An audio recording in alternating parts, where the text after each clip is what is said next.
Health Plan. Our keynote speaker sponsor this morning was Blue Cross Blue Shield of Massachusetts.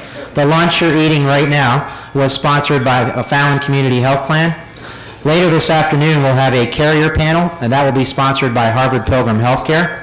The closing reception, a thank you for Charlie Baker, will be sponsored by Human Resource Concepts, a third-party TPA.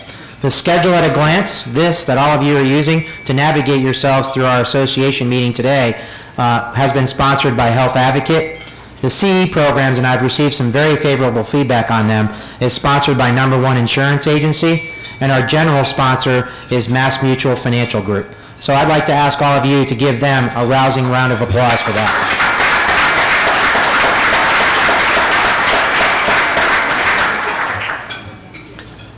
Normally when you introduce a keynote speaker, you run through a bio and talk about that person's credentials to speak to all of you about the subject they're going to talk about.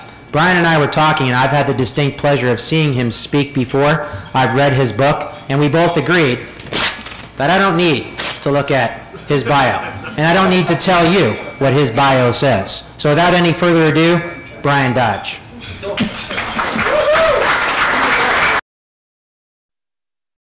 Enjoy your lunch, because you know what, some people worked hard to put together a very good lunch, and let's give them a big round of applause for that. Right? But I also know we've all come a long ways, and we've come here for one reason, and that is for us to learn what we need to learn so we can make tomorrow a better place. So I do know that you can multitask. I saw you driving in here. So you can finish your lunch, and you can listen, and then once we're finished, let's grab your pads, grab a pen, and let's start taking some notes. And I'm watching you, Robin. Pick up the pace. We don't have all day. But you know what I do know? There's one thing we all have in common, and that is our time is the greatest asset we have. Number one is introduce myself. Why in the world would you be willing to even listen? Number two is to share some ideas and techniques in 3 categories. Number one is personal development. Let's accept the truth right now. The greatest asset this industry has happens to be the people sitting in this room. Say true. Who in this room wants this year and next year to be some of the best years you've ever had? Give it up. Look at somebody go, not me, man. I've had too many good years. I'm trying to cut back on that.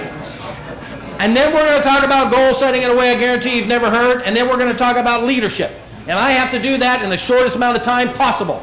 And I don't like normally doing lunches, but this is the only chance we could get together. So I'm asking you to do is this. Who in this room has people reporting to you? Who in this room has a friend? Who in this room is looking for a friend? Pick me! I jokingly say I have a small territory. I cover the United States, Canada, and Australia. I'm on and off plane about every 3rd day. Anybody in this room ever traveled much before? Fair to say it gets really old? Big time. People ask me, I've been doing this now for 25 years. Last year I'd average over 300 appearances a year. But there's one thing I'm very good at. You will not put me in a hotel room more than 41 nights a year. That's why I've been married for 31 years. I've learned how to say no to the people that need to be said no to, so I do not ever say it to the people that should never hear it. But you know what? And the second reason I do what I do is I get to work with some great coaches.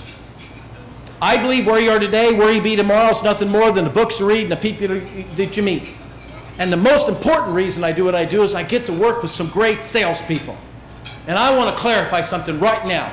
I'm not a speaker, and I'm not a motivator. You ought to see the look on your face. Going, whatever you are, cut back on it. I'm a salesperson, and I'm very proud of it. Where else in the world can you get up in the morning and have no idea what's going to happen to you?